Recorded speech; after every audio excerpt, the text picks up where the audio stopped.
जय गुरुदेव। आज का ये सत्संग है कि जो कोई कहे संत हमें चिन्हा, स्वामी हाथ कान दय लीन्हा। देखो, संतों महात्माओं को पहचानना इतना आसान काम नहीं है। हम लोग ये जानते हैं कि हमने संत को पहचान लिया, महात्माओं को पहचान लिया। कैसे पहचान लिया? उनके पहनावे से पहचान लेते हैं कि साधु रूप में है, दाढ़ी जटा रखाए हुए हैं, नीले पीले सफेद कपड़े पहने हुए हैं, और ये जो है अच्छी अच्छी बातें समझा बुझा रहे हैं, ये संत हैं, महात्मा हैं। ये सोच करके हम महात्माओं को सोचते हैं कि हमने पहचान लिया, लेकिन महात्माओं को पहचानना इतना आसान भी नहीं है। महापुरुष कहते हैं कि जो कोई कहे संत हम चीन्हा, तो स्वामी हाथ कान दय लीन्हा। यदि कोई कह दे कि हमने महात्माओं को पहचान लिया, तो अपना दोनों कान बंद कर लेना, क्योंकि ऐसा नहीं हो सकता है। यदि महात्मा किसी को अपनी पहचान करा दें तो वही पहचान सकता है, लेकिन महात्माओं को कोई पहचान नहीं सकता। अब हम अपने जो भी तौर तरीकों से महात्माओं को पहचानने की कोशिश करते हैं, अपने इन आंखों के द्वारा महात्माओं के वचन वाणी को सुन करके, उनके क्रियाकलाप को देख करके हम लोग ये सोचते हैं कि ये संत महात्मा है, इनकी इज्जत करना चाहिए, इनका सम्मान करना चाहिए। तो इस हिसाब से हम लोग महात्माओं का सम्मान करते हैं, इज्जत करते हैं। लेकिन सच्चे माने में महात्माओं की पहचान क्या है? जब महात्मा अपनी पहचान कराते, तो हमें महात्माओं की पहचान यदि नहीं करेंगे तो भी समझ में नहीं आएगा, क्योंकि महात्मा ये भी समझाते हैं कि गुरु यदि करो, महात्माओं को यदि खोज लो अपने जीवन में, तभी आपका जीवन सफल हो जाएगा। तो महात्माओं को खोजना भी है, क्योंकि सच्चे महात्मा हमको मिलना भी चाहिए। और सच्चे महात्मा जब तक हमको मिलेंगे नहीं, तब तक हमारा जो लक्ष्य है वह पूरा भी नहीं होगा। यानी मानव तन पाने का जो लक्ष्य है वह पूरा भी नहीं होगा। इसलिए हमें संतों महात्माओं को पहचानना भी जरूरी है। आप 2 पैसे के हानि लेते हो तो भी ठोक बजा के लेते हो।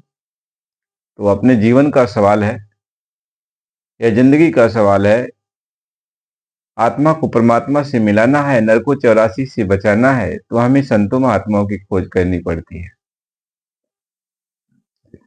जब तक हम खोज नहीं करेंगे महात्माओं की, तब तक हम कदर भी नहीं कर पाएंगे। अब राह चलते हमें महात्मा मिल जाए, यदि संत महात्मा मिल भी जाते हैं तो आप उनकी कदर भी नहीं करोगे। वो 2-4 बातें आपको जो समझा देंगे, आपने सुन लिया, फिर बाद में उसको गए भूल, क्योंकि आपने उनकी खोज नहीं किया। इसलिए महात्मा समझाते हैं कि कदर बिना नहीं माल बिकाना। जब तक आप परिश्रम से उस चीज को नहीं पाओगे, तब तक इज्जत नहीं करोगे, तब तक समझ में नहीं आएगा। अपने जीवन के बारे में सोचो। इसलिए महात्मा सत्संग देते हैं, कहते हैं कि हे बच्चा, तुम पहले सत्संग सुनो। सत्संग सुनोगे तब तुम्हें समझ में आएगा, और सत्संग नहीं सुनोगे तो तुम्हें समझ में क्या आएगा? तुम संतों महात्माओं की कदर क्या समझोगे? हमें संत महात्मा क्यों किया जाना चाहिए? हम महात्माओं को क्यों अपनाते हैं? महात्माओं की शरण में क्यों जाते हैं? ये सारे प्रश्न उठते हैं। लेकिन ये सब प्रश्न उठने के पहले हमें जब असलियत की जानकारी होती है कि हमें जरूरत महात्माओं की क्यों है, तो इस सत्संग के माध्यम से ही हमें इसकी जानकारी आती है। इसलिए महात्मा समझाते हैं तुम जल्दबाजी कोई काम मत करो, पहले तुम सत्संग सुनो। और जब सत्संग सुनते सुनते सुनते सुनते तुम्हारे अंदर तुम्हारी आत्मा तड़पेगी, सत्संग से तुम्हें ज्ञान प्राप्त होगा। असलियत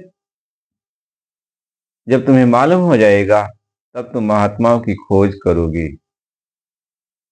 और जब तक असलियत नहीं तुमको पता है, तब तक महात्मा तुम्हें मिल भी जाए तब भी महात्माओं को पाकर तुम अपना काम नहीं बना पाओगे, क्योंकि तुम्हारा मन तुमको लेके भाग जाएगा। इसलिए पहले सत्संग जरूरी है। महात्मा ये समझाते हैं कि बच्चा, तुम आए हो, पहला शब्द वो कहते हैं कि आए हो कहां से, आए हो कहां से और जाना है कहां, आए हो कहां से और जाना है कहां, बस इतना तू जान ले हो गया भजन। आए हो कहां से और जाना है कहां, बस इतना तू जान ले हो गया भजन। यानी तुम्हारे आने का जो ये उद्देश्य है, यह तुम्हें जानना है कि मैं यहाँ पर मानव तन जो हमको मिला है, मैं कहाँ से आया हूँ। हमको ये मानव शरीर मिला तो मैं आया कहाँ से हूँ, फिर ये मानव तन जब छूटेगा तो मैं जाऊंगा कहाँ। मानव तन पाने का पहला यह विचार आपको करना पड़ेगा कि मैं कहाँ से आया, फिर हमें जाना कहाँ है।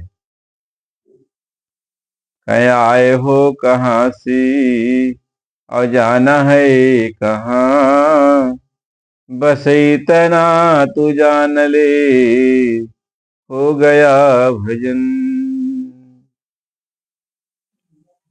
तो इतना तो तुम्हें जानना है, इतना ही तुम्हें समझना है। तो यही तुम जो है प्रश्न अपने अंदर ले लो। यह प्रश्न महात्मा खुद देते हैं। महापुरुष जब आते हैं तो यह प्रश्न आत्माओं को खुद देते हैं, कहते हैं कि अय बच्चा, तुम अपने अंदर इस प्रश्न को ले लो कि मैं कहाँ से आया हूं, मुझे कहाँ जाना है। यह लोगों से पूछो, यह लोगों से पूछो, जो भी तुम्हारे सामने आते हैं, संत महात्मा या कोई भी आता है, तो उनसे यही प्रश्न रखो कि भैया हमें इस बात को बता दो कि मैं कहाँ से आया हूँ और मुझे जाना कहाँ है। मैं कहाँ से आया और मुझे कहाँ जाना है। तो सब लोग अपने अपने तौर तरीके से तो बताएंगे कि तुम कहाँ से आए हो और तुम्हें कहाँ जाना है, लेकिन महात्मा ये समझाते हैं कि आए हो कहाँ से, फिर जाना है कहाँ, बस इतना तू जान ले हो गया भजन। अब इसको जान ले। अब कोई बता दे और तुम्हें जना दे, दोनों काम तुम्हें होना है। बता दिया तो फिर जना भी दे। कैसे? भगवान कृष्ण अर्जुन को समझा रहे, सब कुछ समझाते समझाते समझाते तो अर्जुन ने कहा, हे प्रभु, हम मानते हैं आप जो भी कह रहे हैं सच्ची बात, ये सत्य है। आप ही सर्वे सर्वा कुल मालिक हैं, आप ही सब कुछ हैं, हम आपकी सब बातों को मानते हैं। तब तब युद्ध क्यों नहीं कर रहा है? कहें हम इसको जानना चाहते हैं, हमें इसको दिखा दीजिए। तब भगवान कृष्ण ने कहा, हे अर्जुन, यह है जो जितनी बातें हमने तुमको दिखाई समझाई बुझाई है, यह है। तुम जो है देखना यदि चाहते हो तो तेरे पास ये आंख नहीं है, जो इन आंखों से तुम देखना चाहते हो, अपनी आंखों से, बाहरी आंखों से, इन आंखों से देख नहीं सकते। इसके लिए मैं तुम्हें दिव्य दृष्टि दूंगा। तब भगवान कृष्ण ने उनके सिर पे अपना हाथ रखा और अपनी दया दृष्टि से उनके अंदर की आंख को खोला और कहा कि देख मेरे स्वरूप को। तो जब आंख खुल गई तो अर्जुन ने सब कुछ देखना शुरू कर दिया अपनी आंखों से। अनंत लोक अनंत ब्रह्मांड दिखाई पड़ने लगा, सब कुछ देखा। इसके बाद ये भी देखा कि लड़ाई भी हो रही है, इसमें सब मर करके उनके मुंह में जा रहे हैं और उनके विराट स्वरूप को देख के अर्जुन भयभीत हो गया और ये पूछ भी बैठा कि हे प्रभु आप कौन हो। तब उन्होंने कहा देखो जो सही है वो सही है, जो जिस रूप में रहेगा वो तो बताएगा ही। तो अर्जुन ने पूछ लिया, यह पूछ लिया, हमें आपको अब इससे प्रेरणा लेना चाहिए, समझना चाहिए। अर्जुन ने पूछा था भगवान कृष्ण से कि हे प्रभु आप कौन हैं। ये प्रश्न बहुत मायने रखता है। तो भगवान कृष्ण ने उस समय कहा था, यह गीता में प्रमाण है कि हे अर्जुन मैं कालों का भी काल, मैं कालों का भी काल महाकाल हूं। मैं कालों का भी काल महाकाल हूं और मैं इस समय धरती पे अवतरण लिया हूं। मैं इन सारे पापियों को उनका भक्षण करने के लिए यानी उनको समाप्त करने के लिए अवतार लिया हूं। देख मेरे द्वारा ये सब मार दिए गए। तुम युद्ध कर या न कर, लेकिन ये सब मेरे द्वारा मार दिए गए। ये तो तुम्हें निर्मित मात्र खड़ा होना है। तो पहला प्रमाण उन्होंने अपनी असलियत बताई कि मैं महाकाल हूं, मैं महाकाल। यदा यदा हि धर्मस्य ग्लानिर्भवति भारत भूतानाम अभीष्टम पैतॄणाम साधूनाम। कहते हैं कि यदा यदा ही यानी जब जब इस धरती पे पाप और अत्याचार बढ़ता है तब तब धर्म की स्थापना के लिए मैं जुगों जुगों में इस धरती पे अवतार लेता हूं और पापियों का विनाश करके धर्म की स्थापना करके फिर मैं चला जाता हूं। मैं यहाँ उद्धार करने के लिए थोड़ी आता हूं। महात्मा ये समझाते हैं कि ये जो शक्तियां आती हैं यह धर्म की स्थापना करने के लिए आती हैं,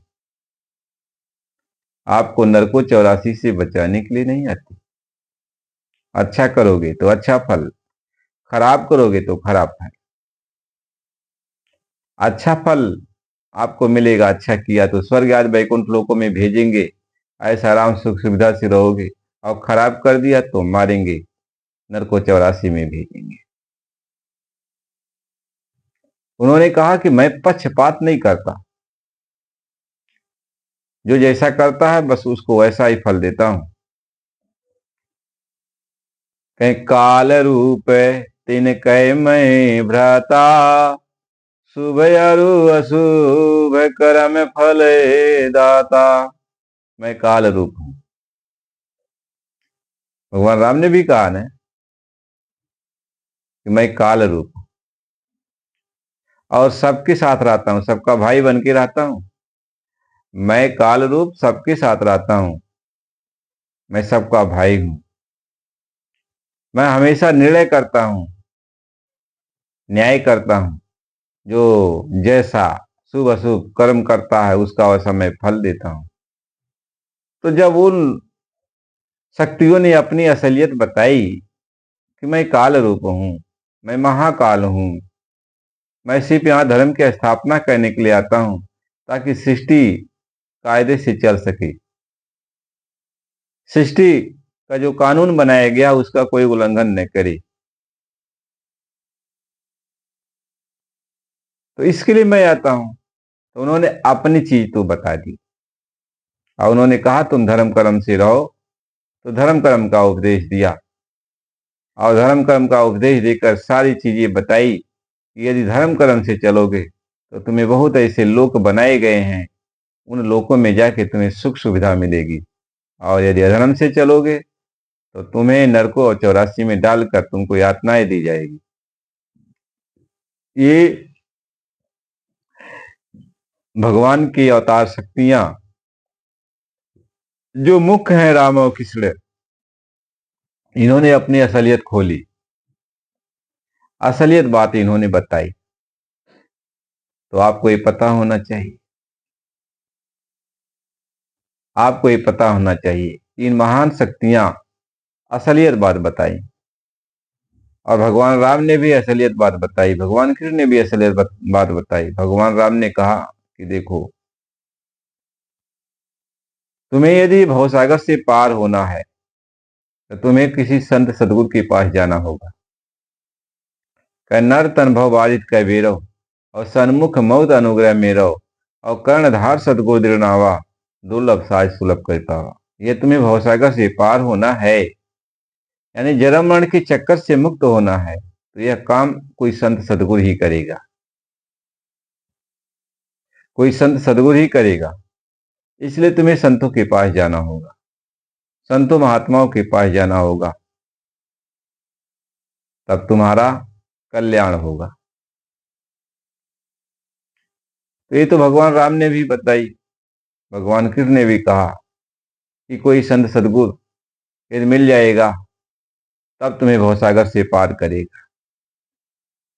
उन्होंने उद्धव को भी यही बात समझाई, सबको यही बात बताई। जो जो पूछा भगवान कृष्ण से तो सबको उन्होंने यही बात बताई।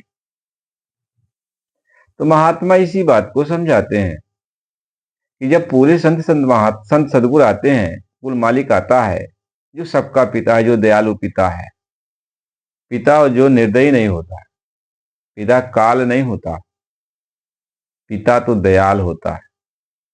जो काल का भी पिता है और हम लोगों का भी पिता है, वह दयालु पिता, वह सबके ऊपर दया करता है। जब पिता आता है, कुल मालिक आता है, तो वह संत रूप में आता है। संत रूप में आकर हम सभी जीवों को चेताते और समझाते हैं, और यहाँ सबका भेद बताते हैं, और कहते कि बच्चा तुम यहाँ आके फंसे हुए हो, और यहाँ शुभ अशुभ कर्मों में फंस करके जन्म मरण का ये चक्र हमेशा चलता रहता है। शुभ करोगे तो भी, अशुभ करोगे तो भी, धर्म करो, धर्म से काम करोगे तो भी, अधर्म से काम करोगे तो भी। धर्म से काम करोगे तो स्वर्ग आदि वैकुंठ लोकों में जाओगे, वहां ऐसा आराम से सुविधा से रहोगे। लेकिन जब वह पुण्य खत्म हो जाएगा तब तुम्हें फिर मृतलोक में भेज दिया जाएगा। अच्छा करोगे तो फिर अच्छे लोकों में जाओगे, यदि खराब कर दिया तो नरक 84 में चले जाओगे। यहाँ कोई अस्थायी रूप से रहने वाला नहीं है। महात्मा इस बात को समझा रहे हैं। इसलिए जब संत महात्मा आते हैं तो आपको यही वो बात बताते हैं कि तुम कहाँ से आए हो, तुम्हें जाना कहाँ है। तो जब हमारा ये प्रश्न शुरू होता है कि हम कहाँ से आए, हमें जाना कहाँ है, तब महात्मा जो है समझाना शुरू करते हैं। तो इतना आसान तो है नहीं कि एक दिन में, एक घंटे में जो है बस आप सारी बातों को जान जाओगे। अब आए हो कहाँ से, अब आप कहाँ से आए हो, तो वह उतनी दूरी की बात है। तो महात्मा तो कह देते हैं कि आपका घर सचखंड अनामी धाम है। तो आप कैसे मान लोगे कि हमारा घर सचखंड है, अनामी धाम है, सतलोक है, कैसे मान लो। सुन तो लिया कि हाँ हमारा घर सचखंड अनामी धाम है, तो आप प्रश्न करोगे मालिक वह सचखंड कहाँ है, वह सतलोक कहाँ है, वह अनामी धाम कहाँ है, वह अगम लोक, अलख लोक, वो सब कहाँ है। तो महात्मा समझाएंगे कि वो इन सब से पार है, अलग है। तो यह सूरत फिर पूछेगी कि इन सबसे पार है तो कहाँ है। कहाँ का मतलब यह है कि भाई हमको दिखाओगे तब तो हम मानेंगे वो सब कहाँ है।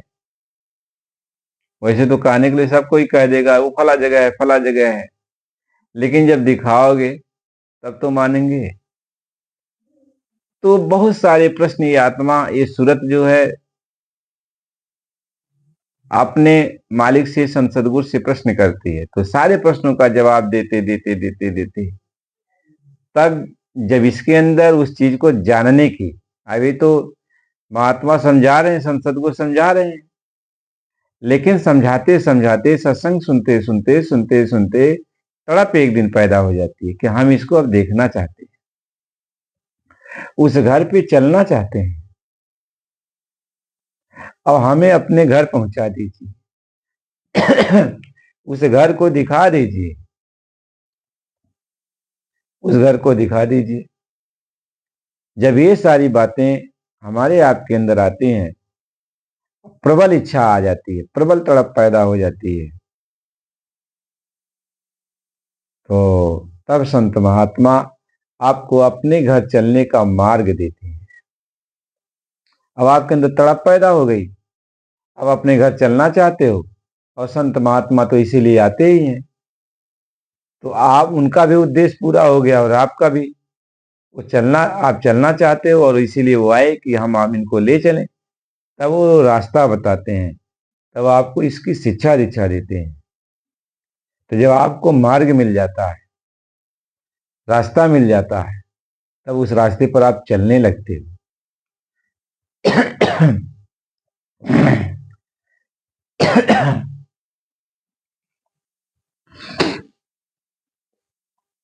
उस रास्ते पर तब आप चलने लगते हो।